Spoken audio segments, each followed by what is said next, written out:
Ana pateye apati keketna apati ya apati kekeku apati to apati kut kut kut apataye. Ayo Rudi. Aku mau dadine ra anu. Pak Rudi. Ngawur pacarku. Pak Rudi. Pak kaya adimu lho.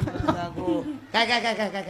Iso. Sing ngadeg-ngadeg iki pokoke iki. Ana lapati tetena apati to apati teteku apat prapatan Eh, iso. Nyapa wis ngomong ra iso. Nyapa nganggo papat seprapat barang. anggap perapatan barang ku lho.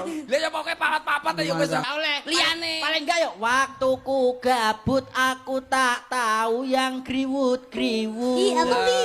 Ku cabut-cabut ku kira rumput. Kata jem.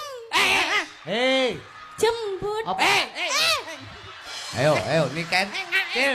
Kawan. Rene. Aku ngerti Rene. Iki lho. Persis Rene. Rene. Awakmu enggak Kowe Rene. Kowe sing ngajani, mesti sing ngajani kowe. Aku gak tahu. Aku mau ngomong. Aku tahu.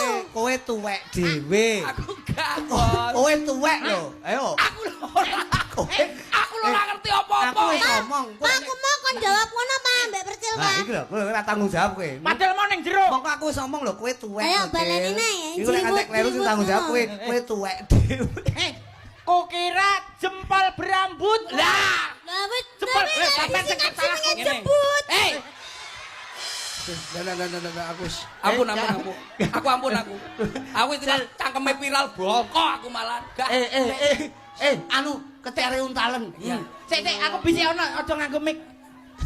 Oh, tibake tenan ya, Mak. Jempolan sikil. Ya. Jempolan berambut tibake. Ya. Wow. Aku gak melo-melo aku dengenane STM katut to. Jempolan berambut kuwi nek disingkat dadine jember. Jember. Jemberut. Ngono Soale lho. berambut. Lagu liyane